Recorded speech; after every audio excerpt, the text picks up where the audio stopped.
Good day mga kababayan! Kumusta po sa lahat? I hope all is well. Sa darating na halalan, pipiliin ko mga matitino.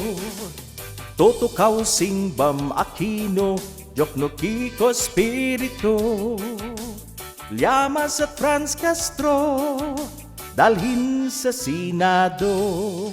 1, 2, 3, hello ICC, pasok na kayo dali.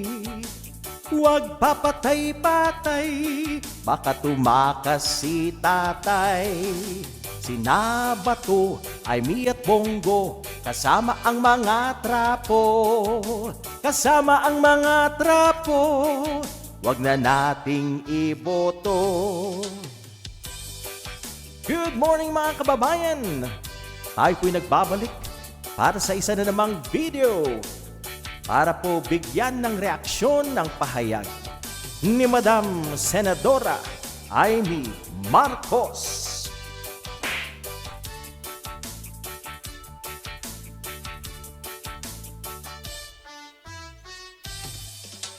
Oh my gosh, mahal ang bigas, anong nangyari sa Pinas?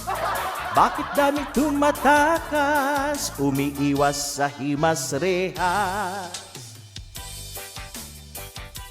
Alright, good morning everyone. Magandang umaga po sa lahat, magandang araw world. Kumusta po sa lahat? Atin pong bigyan ng reaksyon ang pahayag ni Madam Pambansang Ate Senadora Aimee Marcos. Dahil nga po, kumalas na po siya sa line-up, sa senatorial line-up ni PBBM. Wala na po siya, nagsarili. Nagsarili po ang Pambansang Ate. Yan po. So ito po ang kanyang pahayag para sabihin po sa publiko ang kanya pong dahilan at pakinggan po natin. So let's try to be attentive, okay? Taus-puso ang aking pasasalamat kay Pangulong Bongbong na sa kabila ng galit at labis na kalupitan ng ilan, ako'y pinagtanggol niya at naisama pa sa alyansa. Maraming salamat din sa nasyonalista at sa aking mga kaalyadong patuloy ang pagtangkilik sa akin. Naway manatili ang tiwala ninyo. 35 taon nang nakalipas ngayong araw mula nung pumanaw ang ama ko. Ngunit buhay na buhay ang mga aral niya sa aking puso. Kaya't bilang panganay niya, pinipili kong manindigan ng malaya't matatag tulad niya, na wala nang dapat kampihan, kundi ang sambayanang Pilipino. Hindi madaling tumayong mag-isa sa kampanya at sa politika. Ngunit yan ang pamana ng matanda sa akin. Yan ang pamana ni Apo Lakay na ginugunita natin ngayon. Minabuti kong manindigan ng mag-isa upang wag nang malagay sa alanganin ang aking ading. Para wag nang mag-alinlangan ang aking mga tunay at minamahal na kaibigan. Pinipili ko na lamang manatiling malaya at tapat, hindi sa isang grupo, kundi sa bawat Pilipino. Bitbit ang aking mga nagawa para sa bayan nitong nakaraang termino. Mga batas na aking alay sa taong bayan at ang katotohanang hindi ako lumihis sa landas at prinsipyo ng aking ama. Maglingkod sa bawat Pilipino nang walang pinapanigan, maliban sa kapakanan ng bawat mamamayan. Sana'y patuloy ninyo akong unawain at mahalin. Yan po ang pahayag ni Senadora Aimee Marcos. Atin pong pag-usapan. Tayo po magbigay ng reaction dyan. Kayo po, ano pong masasabi nyo dyan sa pahayag ni Pambansang Ate Aimee Marcos? Mga kababayan, maliwanag naman po. Maliwanag na may ambisyon siya. Gusto niyang manalo. At gusto niya pong makakuha ng boto sa kanyang kapatid o sa mga supporters ng kanyang kapatid. At gusto rin niya na makakuha din ng boto sa grupo ng kanyang kaibigan, tinuturing niyang kaibigan. I don't know if that is real or what. So, ang labas niya po dito ay parang namamangka po sa dalawang ilog ang ating senadora, si Amy Marcos. Yan po ang maliwanag dyan. Bakit po siya kumalas? Para po ipakita na siya po ay neutral, na wala po siyang kinakampihan, na wala po siyang kaaway. Ang goal po niya ay makakuha ng maraming boto. So, both parties sa magkabilang party. Yan po ang maliwanag dyan. Makakuha po siya sa mga pro-Marcos at makakuha din po siya sa pro-Duterte. Kaya po, iyan, doble kara. Doble kara, namamangka sa dalawang ilog, ano pa. So kung ganito po, ang isang klase ng kandidato, mahirap pong pagkatiwalaan. Double blade. Double blade po. Ito po yung tinatawag nilang pwedeng magbalimbing. Madaling magbalimbing po yung mga ganitong klaseng tao. Hindi po natin alam how sincere tong si Senador Amy Marcos sa mga Duterte. You know, baka ano lang po to, plastikan. Dahil originally nga po ang plano nila nung sila po'y nasa unit team na sa susunod pong halalan sa 2028, may ambisyon niya siya pong maging Vice President ni Sara Duterte. Yan po ang original na plano. Pero hindi po nangyari dahil nga po sa labanan ng dalawang kampo, Marcos against Duterte. Yan. Kaya ngayon, nagpe-play safe. Nagpe-play safe po. Itong si Madam Senator, play safe lang po. Para gusto niya pong palabasin na gusto niya maging neutral. Of course, ang motibo ay para makakuha ng maraming votes. Yan. Yan po ang maliwanag dyan. Okay. Ano pa sinabi niya? Sabi niya, walang dapat kampihan kundi ang sambayan ng Pilipino. Naku, parang nakakatawa po itong mga kababayan. Walang dapat kampihan kundi ang sambayan ng Pilipino, pero napakaliwanag ang stand mo. Napakaliwanag ang stand mo, Senador Marcos. Na ikaw ay pro-China. Na ito ay pagpapakita na ikaw ay isang traidor ng bayan dahil hindi ang interes ng mamamayang Pilipino ang iyong the you are upholding, kundi ang interes ng China. Nung kinampihan mo si Kibuloy, interes ba yan ng taong bayan? Hindi. Hindi yan interes ng taong bayan. Sapagkat si Kibuloy ay inakusahan. Merong mga aligasyon, mga akusasyon laban sa kanya. Pinili mo pang pumanig. Panigan tong si Kibuloy. Kaya yan, yung sinabi mo, kampihan ang sambayan ng Pilipino, mali. Hindi yan totoo. Hindi tayo naniniwala dyan. Para kay Senador Amy Marcos, it's too late. Kahit na sabihin mo pa yan, kahit na ilang beses ka pa magbigay ng, maglabas ng videos telling the Filipino people na kinakampihan mo, huli na ang lahat. Dahil it doesn't show. It doesn't show. Hindi mo pinapakita na ikaw ay isang maka-Pilipino. Kundi ikaw ay maka-China, maka-Kibuloy, maka-Duterte, etc. etc. At napakaliwanag din po na ginagamit niya ang kanyang tatay. Yan po. Yan ang kanyang paraan para po siya makakuha ng boto sa mga pro-Marcos. Yan, maliwanag yan. Pero hindi po niya alam na marami sa mga pro-Marcos ang galit sa kanya. Marami sa mga Marcos loyalist ang sinusuka na po siya. Dahil po sa kanyang stand, kinampihan niya ang mga Duterte, si Sara Duterte. Lagi po ang kanyang pangungontra sa mga policies ng kanyang kapatid. I don't understand. Kapatid mo ang presidente, pero ang stand mo, hindi mo naman siya sinusuportahan. Okay naman ang tindig ng ating Pangulo, ang iyong kapatid. Pero bakit hindi mo sinusuportahan? Ang kanyang tindig sa West Philippine Sea, ang kanyang tindig laban kay Kibuloy, ang kanyang tindig kontra China, ikaw ay pumapanig sa mga Duterte. Abay, napakaliwanag yan, Madam Senadora. Dahil gusto mo lang bumango sa mga Duterte at iboto ka ng mga DDS.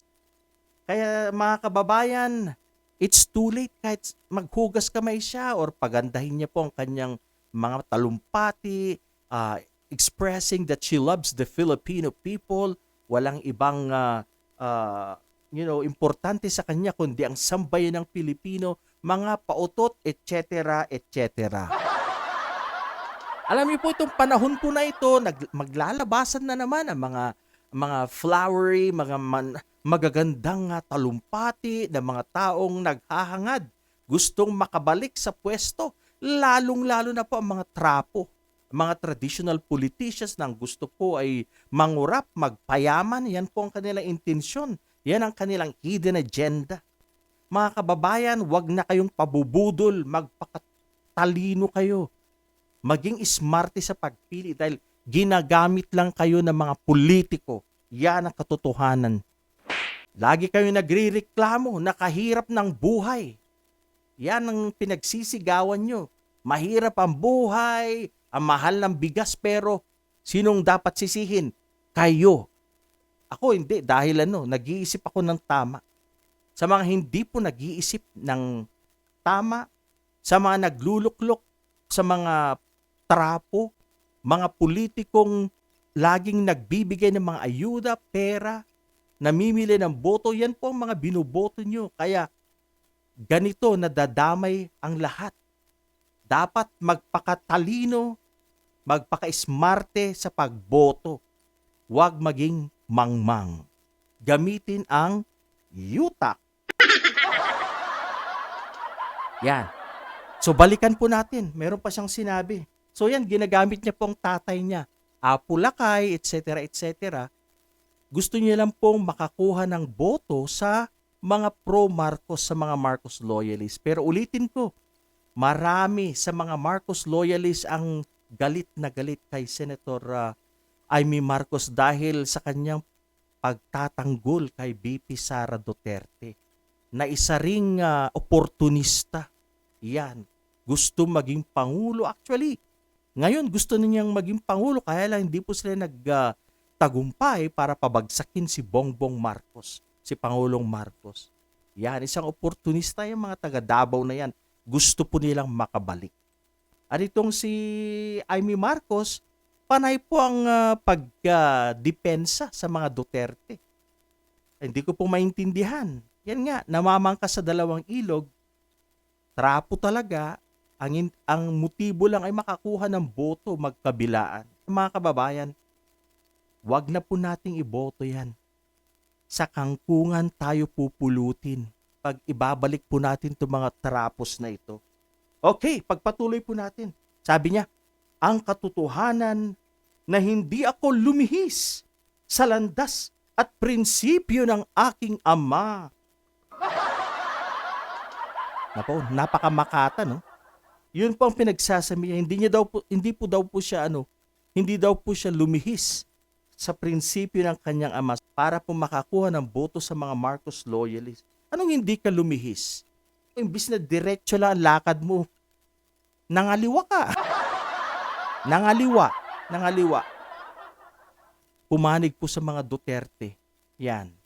Pero alam mo ba, Senadora, sigurado ka ba na it's a mutual thing na do you think na ganun din ba ang pagmamahal sa'yo ng mga DDS, mga Duterte? I don't think so.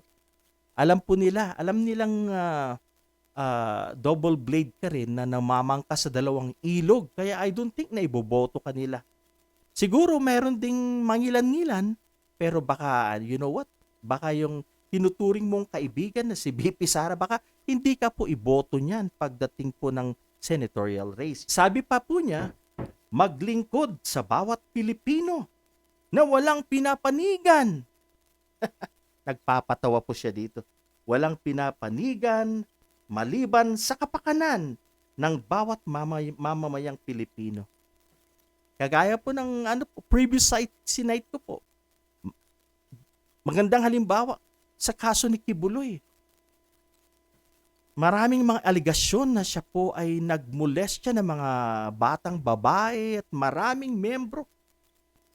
Pinapanigan niya po si Kibuloy sa mga pag-aatake kay BP Sara ng mga tao. Lagi niya pong dinedepensahan. Yan ay paglihis sa landas. Hindi yan tama. Dapat ang suportahan niya ay ang interes ng mga Pilipino, ng majority ng taong bayan. Hindi yung interes ni Sara Duterte. Hindi yung interes ni Xi Jinping. Hindi yung interes ni Kibuloy. In conclusion, sabi niya, sana'y patuloy niyo akong mahalin at unawain. Naku naman! Paano ka mamahalin at uunawain ng taong bayan kung ang iyong pinagtatanggol ay ang mga kaaway ng bayan? Kung ang iyong pinagtatanggol ay ang taong alleged na rapist? Ang iyong pinagtatanggol ay yung mga taong sumira sa ating bayan. Alam niyo po, ang past administration, malaki po ang kanilang pinsala na nagawa sa ating bayan. At yan ang kanya pinagtatanggol dahil lang sa kaganyang kagustuhan na makakuha ng suporta sa Southern Philippines. Dahil sa kanyang kagustuhan na makakalap ng boto mula po sa mga DDS, mga taong mga Duterte. Yan po. Kaya sino ang gustong or patuloy na magmamahal sa iyo at mag-uunawa? Kung ang iyong kinakampihan naman ay mga taong kaaway ng ating bayan, dapat ang kampihan mo ay ang mamamayang Pilipino, ang kampihan mo ay ang taong bayan, hindi ang mga Duterte, hindi ang China. Dapat ang iyong pagmamahal ay nakasentro sa inyo pong bayan, hindi sa mangilan-ngilan, hindi sa China, hindi kay Pastor Borloloy. Yan. Alright mga kababayan, para po sa akin, kailangan pong i-ekis na natin sa ating listahan. Wag na po nating ilagay, wag na po nating paulitin itong Madam Senadora na ito dahil hindi po siya tapat para sa bayan. Iba po ang kanyang direksyon. Ito ay ang suportahan ang mga taong kaaway ng bayan. Yan po muna ngayon, mga kababayan ko. Maraming salamat po sa mga nanonood sa aking mga videos. Thank you po sa inyo lahat. Sana po'y mag-iingat po tayo lagi. Magandang umaga, magandang araw, world. Paalam.